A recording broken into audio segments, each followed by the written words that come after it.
Hey everyone, thought I'd give a quick update on Bitcoin's price action and the big news, which is that Bitcoin is finally pivoting in the right direction, which is up and to the right instead of down and to the left. If you have been trading alts, I know that you have been suffering unless you are a meme degenerate and you went all in on either Pepe, Floki, or Whiff. Those have been the best performers in the last 90 days. Pepe alone is up 700% in the last 90 days, which is amazing. However, if you've been trading layer ones or alts that have prolonged intrinsic value in your mind, you have been suffering. Those alts have given up almost all of their gains in the last 90 days since the bull run start in October. Now, what you'll notice here is that I have the daily chart open and I have two blue lines. This line shows 27 bars, which is 27 days, and that is supposed to represent the number of days post halving for the current halving.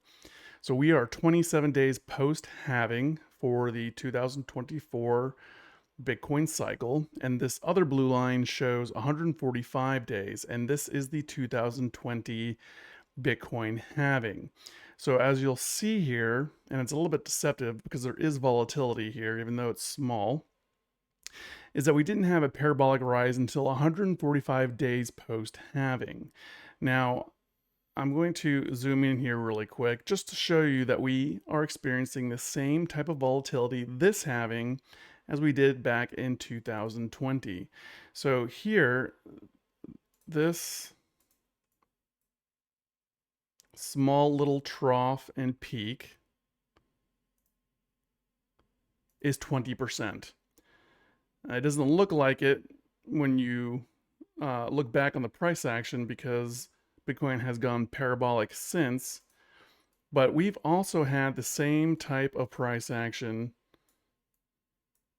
during the current post halving. And I'll show you here from this peak to trough is only 15%. And this is post halving. Now, what is different is that we did have a parabolic rise prior to the halving, and I think that had a lot to do with the ETF. So we had a 90% rise prior to the halving, and then we had our what should be our regular volatility. So I think or at least I agree with a lot of the analysts out there that we are pivoting. It does look like that. There's still a barrier that we need to breach in order to show that we are going in the right direction. And that is this area of supply, which is hovering around the 66,268 mark.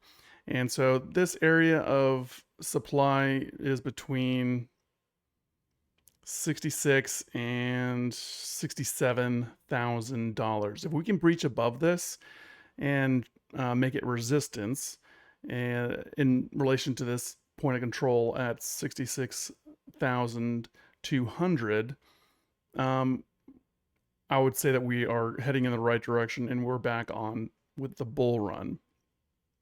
And as you can see here, we did breach this area of resistance, which was a formation of a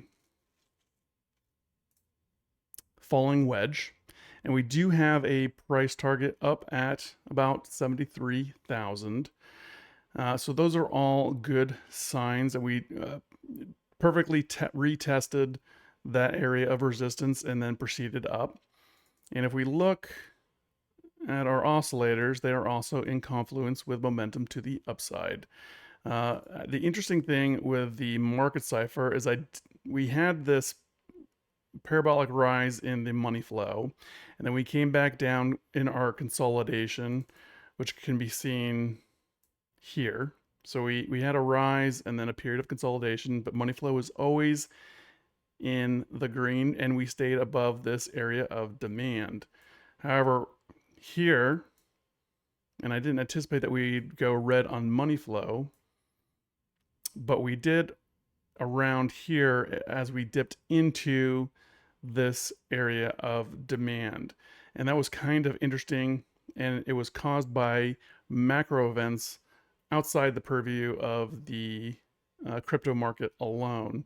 And that had to do with violence and war in the Middle East, a bad GDP print, and a bad CPI print.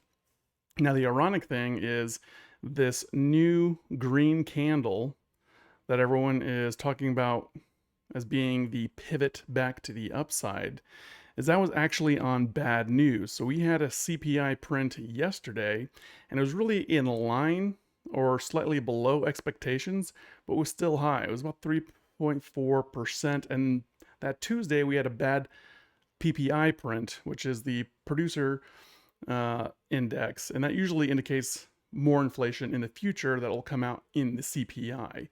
So it's interesting that bad news is good news, and part of the reason is for that has to do with centralized planning, which is what Bitcoin is trying to overcome. So all that's very interesting.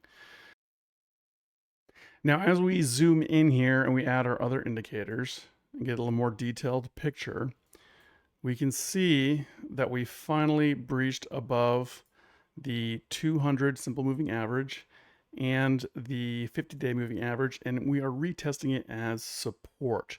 So that is a good sign. However, we are still contending with this area of demand as resistance, and there is a localized point of control that contends with that, which is at 66,140.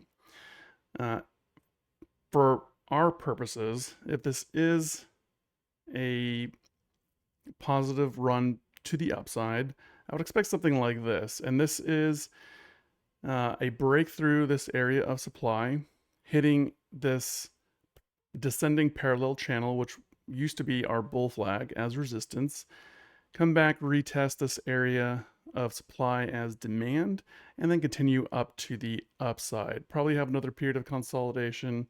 It really all depends on the market, but it'll generally be to the upside, which will be good as we approach the parabolic stage of this bull run. We also have very high Bitcoin dominance, which is about at 60%, and that's another reason why alts are suffering. Now, as we get into the 4-hour, we get a better look at the price action to the structures on the chart. And Bitcoin has been respecting the trend reversal indicator. We got a 9 printed down here in conjunction with the lower resistance portion of this falling wedge. Popped out above it, tested it, and the point of control. Popped back up, hit resistance, came back down, hit the lower part of this demand zone as support, and printed a 9 on the trend reversal program, or indicator rather. Came back up. Again, we had resistance at this point of control. So we were in this area of that was basically a channel. And it's very interesting that you can see how this technical analysis plays out with these areas of support and demand, or support and resistance, and demand and supply. It's almost perfect. We came back up here, printed the 9, resistance at the point of control, came back down, tested this area of demand as resist or support in conjunction with the simple moving averages, and then we came back up with volume.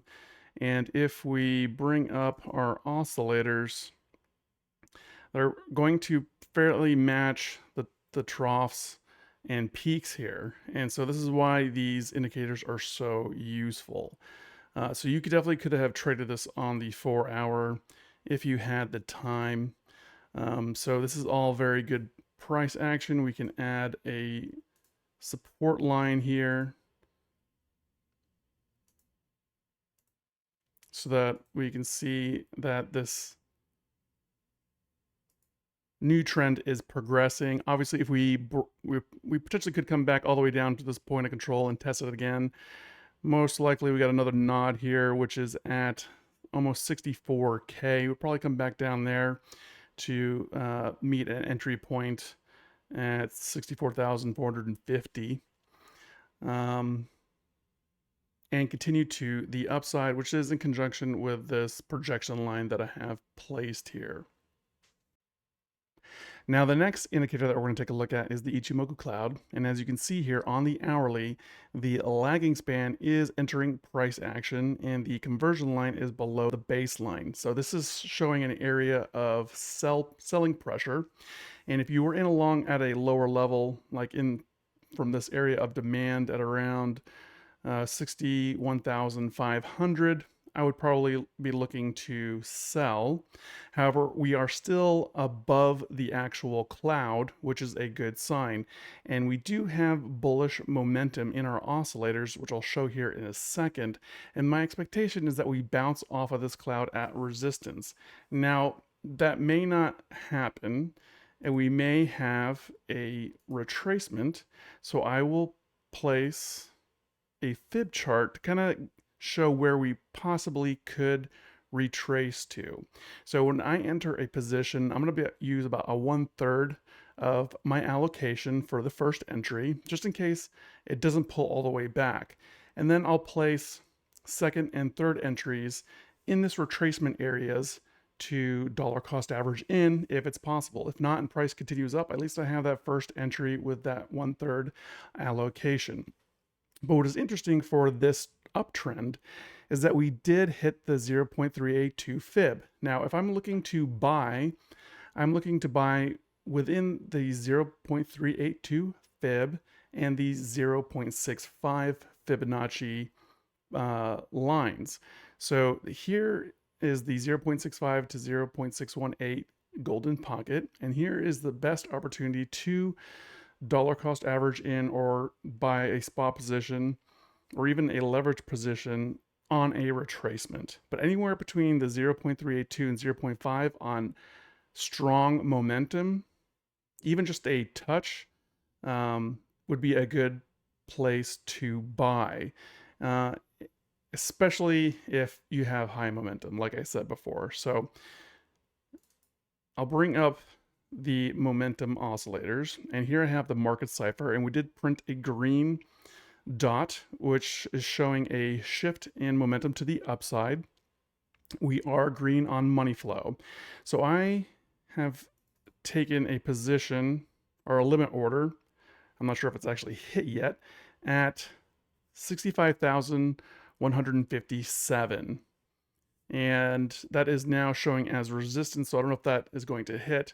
I also have a buy order at 64,450, and my third allocation will be down here at the golden pocket, which is just above this strong point of control node. So that's just something to consider. Now, external factors could affect this, and we could go to this area of demand, but there is strong support here.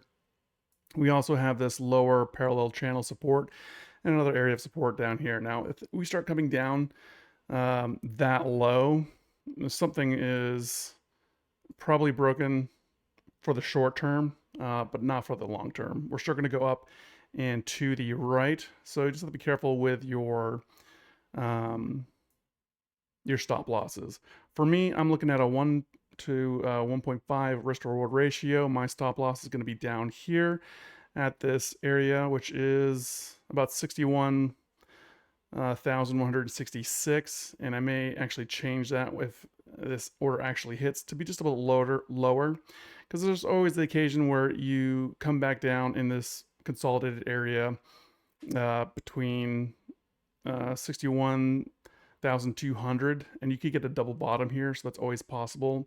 And there's always going to be whales that are going to try to wick you out, so you just have to take that into consideration with your trades. Never trade more than you can lose, and generally it's going to be less than 5% of your cash value that you're using to trade with. So right now I think we're in an uptrend. This green line is showing as resistance. It's in confluence with all these other indicators, and I think we will eventually break through this area of supply and continue to the upside. Now, I did want to bring up the CME watch tool. This is a very good tool to look at.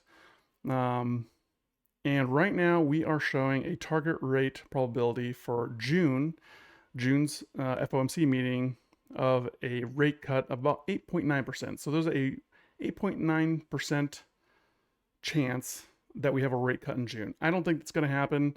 Obviously, the market doesn't think that's going to happen. And there's a 91% chance that we keep rates where they are currently between 525 and 550 basis points. And what does that mean? That means they're going to maintain the current interest rates, but I think there is potential for a rate cut in July, probably a 30% chance. And it's a non-zero chance, but it's not a great chance either. But as we progress here into the fall, I think we're going to see signs of recession. And the real marker of that is going to be the unemployment rate. Are people still getting hired? Or is the market starting to show signs of stress and companies are deciding to lay off their workers, realizing that they're not going to be able to maintain their loan rates as they are. So I hope you found this helpful. If you have any questions or want me to take a look at any other charts, please let me know and I will take a look at them. All right, thanks. Bye.